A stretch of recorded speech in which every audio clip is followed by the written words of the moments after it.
If you perceive something new, if you learn something new, it's such a joy. But why is schooling such a pain? Somewhere, the way we're delivering it, we have not looked at it carefully enough. We have not put ourselves sufficiently into it. When I was supposed to go to school, I did everything possible not to go there. So when I thought of creating schools, I thought we must create schools in such a way that children want to go there. What is the point creating a school that a child doesn't want to go? So if we have to create schools that a child wants to go, I think the adults need to go to school first. So, in a way, these conferences are just that effort to put the adults to school so that we, all of you, can create schools where the child wants to go. Of all the different manifestations of human beings, the categories are getting more and more. A child is the simplest and the easiest to make them happy and joyful. With such a segment of population which is naturally joyful, I don't see why it is so difficult to create a joyful way of delivering education. There is substantial scientific and medical evidence today that if you remain in a pleasant state of experience, that is when your body and your brain works at its best.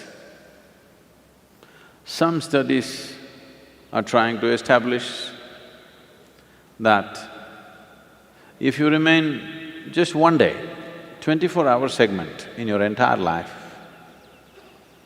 one 24-hour segment, if you remain without a moment of unpleasantness within you, not a moment of agitation, anxiety, irritation, anger, nothing, just joyful. They say, your ability to use your intelligence can go up 100% in a single day. We've always known this by experience, but today there is data, because without data nothing is true anymore. If there is no data about you, that means you're not here. Yes, if you did not register your data into the computer, all of us will think you're not here. So without data, nothing exists. So today there is data that a joyful way of existence, it will enable and empower a human being to a very high level of perception and performance. So this is a must. How is the question? There may be many methods, but one fundamental is, if you are not joyful, you are not going to inspire anybody to be joyful, that's for sure. Why I should be telling you this? Because is there anybody here that you have not known a single moment of joy in your entire life? Is there any such person here? You cannot be, because if you did not have a single moment of joy, you would be dead. You would have no reason to live. So you know how to be joyful. I'm sure right now if I ask you, would you like to be joyful or miserable in your life, every one of you will say, I want to be joyful. So you know how to be joyful, you want to be joyful. So why do you need a guru to tell you? Yes, Sadhguru, I want to be joyful, but… To kick that butt, you need a guru.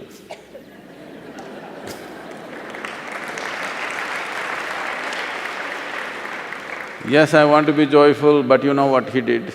Yes, I want to be joyful, you know what she did. Yes, I want to be joyful, you know, the weather is not good. So there is but.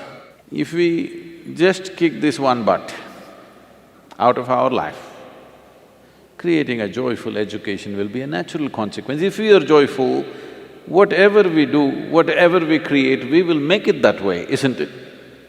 Without we being that, now if I say, let's create a joyful education, it looks like a very complicated problem.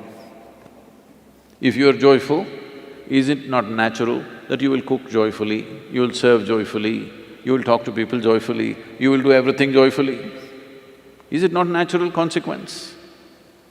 So right now, one of the biggest mistakes, I would say a crime that we are committing is, we have taken to this Western mode of doing things, that is goal-orientedness.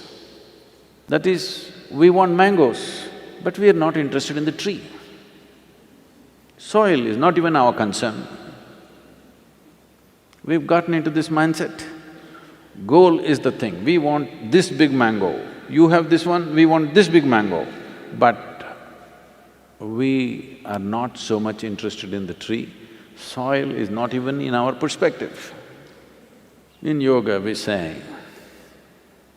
if one eye is on the goal, you have only one eye to find your way. It's very inefficient. If you have both the eyes to find your way, you will find your way. This too much goal-orientedness has made human beings, not only in schooling, in life, in the way we create our businesses, the way we run the nations, the way we conduct the affairs of the world, everything has become so skewed and not about life. It is about some product in the end. At the end of our life, there is only one product, which is grave.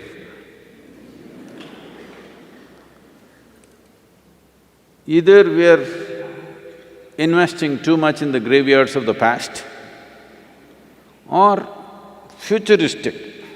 If it's futuristic, it's grave-oriented, because that's our only future that's going to happen to you and me. Yes or no? Hello? That is the only future.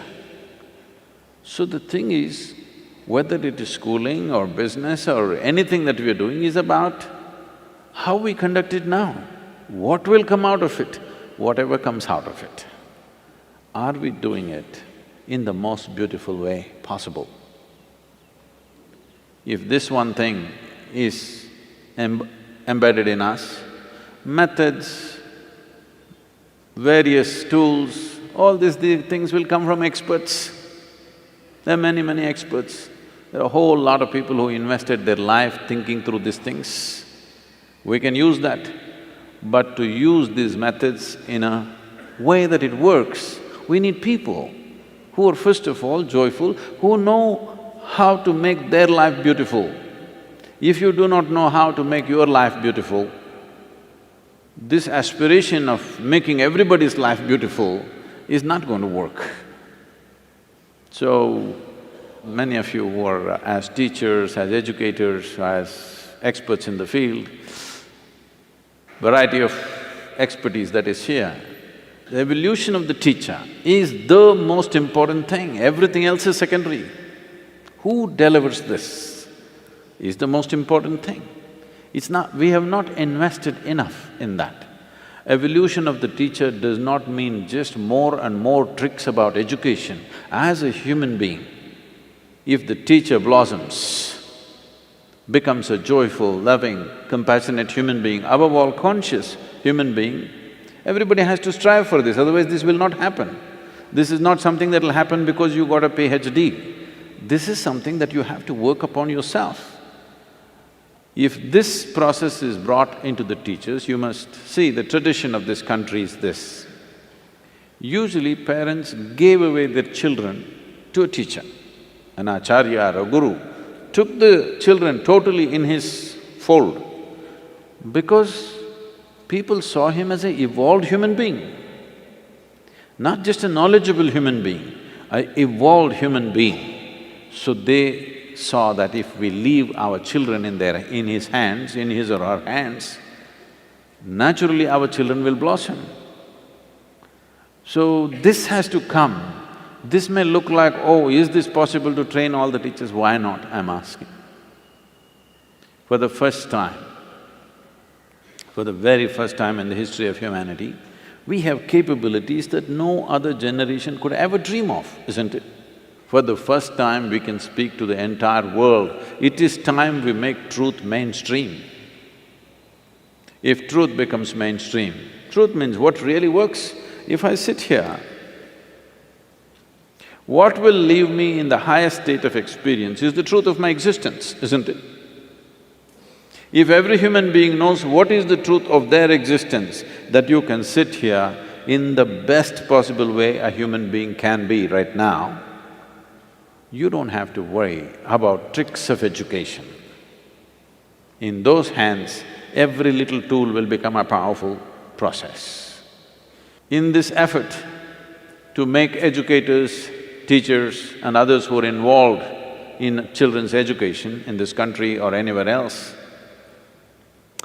we want to offer these things to you, simple tools for transformation, something that you can do with yourself which will leave you in a better place than you are right now. This must happen. It's my wish and my blessing that this must happen.